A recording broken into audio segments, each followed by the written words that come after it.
આજના આ ખાસ વિશ્લેષણમાં આપણે વાત કરવાના છીએ હિન્દુ પૌરાણિક કથાઓના સૌથી મોટા ખલનાયક વિશે. એક એવું પાત્ર જે પાપનું જ મૂર્ત સ્વરૂપ છે. આપણે જે વર્તમાન યુગમાં જીવીએ છીએ ને, એટલે કે કળિયુગ, તેના અધિપતિ રાક્ષસ કલી પાછળના અસલી રહસ્ય શું છે? ચાલો સીધા જ શરૂઆત કરીએ. હવે આગળ વધતા પહેલા એક બહુ જ મોટી ગેરસમજ દૂર કરવી છે. સાધારણ રીતે જ્યારે આપણે કાલી નામ સાંભળીએ છીએ ત્યારે તરત જ આપણા મગજમાં આદરણીય અને અત્યંત શક્તિશાળી દેવી કાલીનું રૂપ આવે છે, ખરું ને? પરંતુ આજે આપણે જેની વાત કરી રહ્યા છીએ તે બિલકુલ અલગ છે. આ છે ટૂંકા સ્વર સાથે ઉચ્ચારાતો શબ્દ કલી.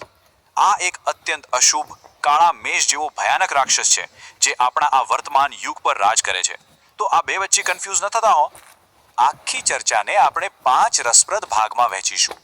પહેલા, આ પરમ દુષ્ટનો ઉદ્ભવ ક્યાંથી થયો? બીજું, મહાકાવ્યમાં તેણે કેવો વિધ્વંસ મચાવ્યો? ત્રીજું, તે કળિયુગનો સ્વામી કેવી રીતે બન્યો? ચોથું, તેનું અંતિમ પ્રલયકારી યુદ્ધ.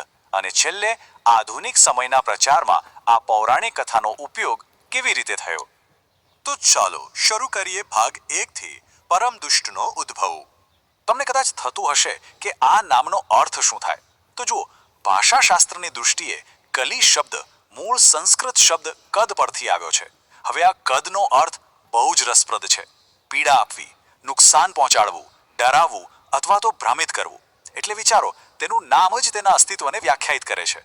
ટૂંકમાં કહીએ તો જ્યાં પણ પીડા અને ભ્રમ છે ત્યાં સમજી લેવું કે કલીનો પ્રભાવ છે જ. જો કે અલગ અલગ પૌરાણિક ગ્રંથોમાં તેના જન્મની વાર્તાઓ થોડી અલગ છે. મહાભારત એવું કહે છે કે તે કશ્યપ ઋષિ અને મુનિનો 15મો પુત્ર છે. પરંતુ જો આપણે કલ્કી પુરાણ અથવા ભાગવત પુરાણ તરફ નજર કરીએ તો વાર્તા કંઈક વધારે જ ડરાવણી બની જાય છે. અમુક ગ્રંથોમાં તો ત્યાં સુધી કહેવાયું છે કે સમુદ્ર મંથન વખતે જે ભયાનક હલાહલ ઝેર નીકળ્યું હતું ને, તેમાંથી જ તેનો જન્મ થયો હતો. જ્યારે અન્ય કેટલીક કથાઓ મુજબ તે અધર્મ, ક્રોધ અને હિંસા જેવા દુર્ગુણોનું જીવંત સ્વરૂપ છે. એટલે કે ખરાબ વૃત્તિઓએ જ શાબ્દિક રીતે તેને જન્મ આપ્યો હતો. છે ને આશ્ચર્યજનક? હવે આવીએ ભાગ 2 પર, મહાકાવ્યનો વિધ્વંસક. ચાલો જોઈએ કે આપણા પૌરાણિક નાયકોના જીવનમાં તેણે કેવી દખલગીરી કરી. આ સમજવા માટે રાજા નળની કરુણ કથા બહુ જ સચોટ ઉદાહરણ છે. વાર્તા એવી છે કે કલી રાજકુમારી દમયંતી સાથે લગ્ન કરવા માંગતો હતો, પણ દમયંતીએ રાજા નળ પર પસંદગી ઉતારી. હવે કલીને તો ભયંકર ક્રોધ આવ્યો. તેણે નળના રાજ્યમાં સાચી તકની શોધમાં એક બે નહીં, પૂરા 12 વર્ષ સુધી રાહ જોઈ.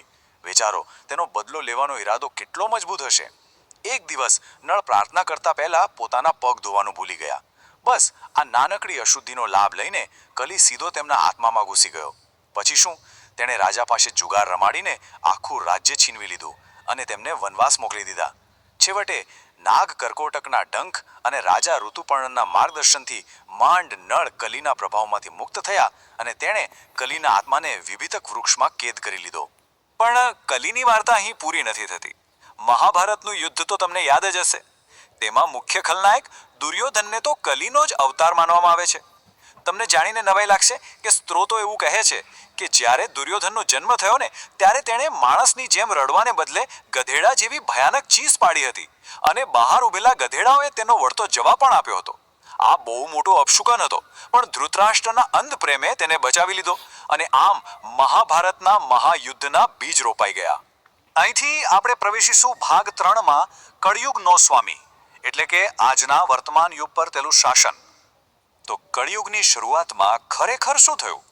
અર્જુનના પૌત્ર સમ્રાટ પરીક્ષિતના સમયમાં એક બહુ જ મોટી ઘટના બની.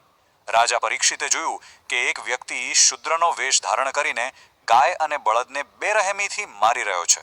અહીં ગાય પૃથ્વીનું પ્રતીક હતી અને બળદ સાક્ષાત ધર્મનું. કલીએ બળદના 3 પગ તોડી નાખ્યા હતા, જે તપસ્યા, સ્વચ્છતા અને દયાના પ્રતીક હતા. માત્ર સત્યનો એક જ પગ બચ્યો હતો. ગુસ્સે ભરાયેલા પરીક્ષિતે જેવી કલીને મારવા તલવાર ઉઠાવી કે તરત જ કલી તેમના શરણે આવી ગયો. રાજાએ તેને જીવતાંત તો આપ્યું, પણ એક શરત પર, કે તે માત્ર અમુક ચોક્કસ સ્થાનો પર જ રહી શકશે. હવે તમને થશે કે એ 5 સ્થાનો કયા હતા? તો રાજા પરીક્ષિતે કલીને એવી જગ્યાઓ આપી જ્યાં પાપનો વાસ હોય, જેમ કે જ્યાં જુગાર રમાતો હોય, જ્યાં દારૂ પીવાતો હોય, જ્યાં વેશ્યાવૃત્તિ ચાલતી હોય, જ્યાં પ્રાણીઓની કતલ થતી હોય અને જ્યાં ગેરકાયદેસર મેળવેલું સોનું હોય. કલીના પ્રભાવને કાબૂમાં રાખવા માટે આ એક પ્રકારનું સમાધાન હતું. પણ કલી ક્યાં કોઈથી હાર માનેવો હતો? તેણે બહુ મોટી ચાલ રમી. તે સીધો પરીક્ષિતના સોનાના મુગટમાં પ્રવેશી ગયો. જેવો રાજાએ એ મુગટ પહેર્યો કે તરત જ તેમના વિચારો ભ્રષ્ટ થઈ ગયા અને એ ભ્રમિત અવસ્થામાં તેમણે એક ધ્યાનમાં બેઠેલા ઋષિના ગળામાં મરેલો સાપ નાખી દીધો. પછીથી જ્યારે રાજાને પોતાની ભયંકર ભૂલ સમજાઈ ત્યારે તેમણે સ્વીકાર્યું પણ ખરું કે કળિયુગનો વાસ સોનામાં છે, તે મારા માથા પર હતો અને તેથી જ મને આવો દુષ્ટ વિચાર આવ્યો. પણ અફસોસ, ત્યાં સુધીમાં બહુ મોડું થઈ ગયું હતું.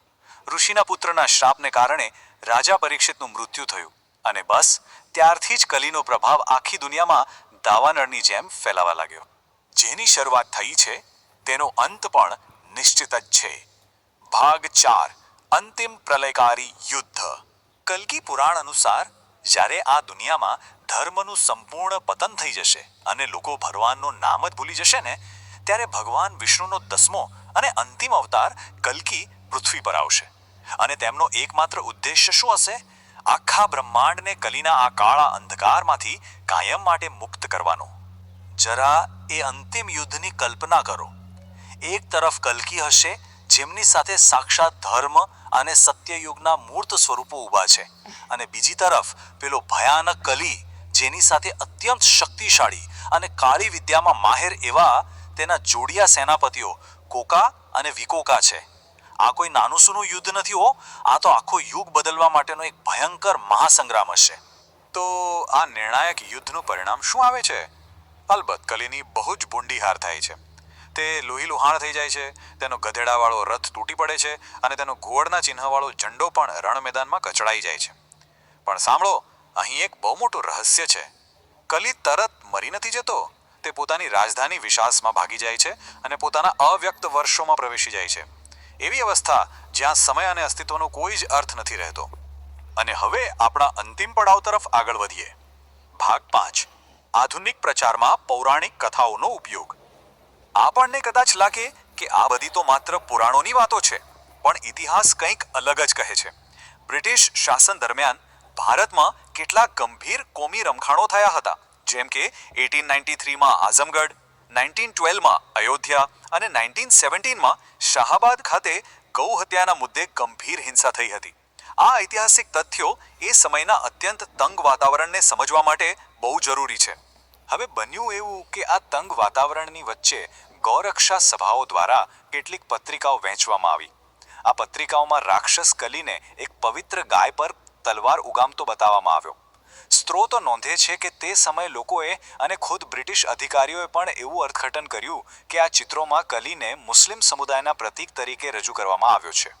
અહીં આપણે જોઈ શકીએ છીએ કે કેવી રીતે પ્રાચીન પૌરાણિક પાત્રોને આધુનિક સમયના તણાવ સાથે સીધા જોડી દેવામાં આવ્યા.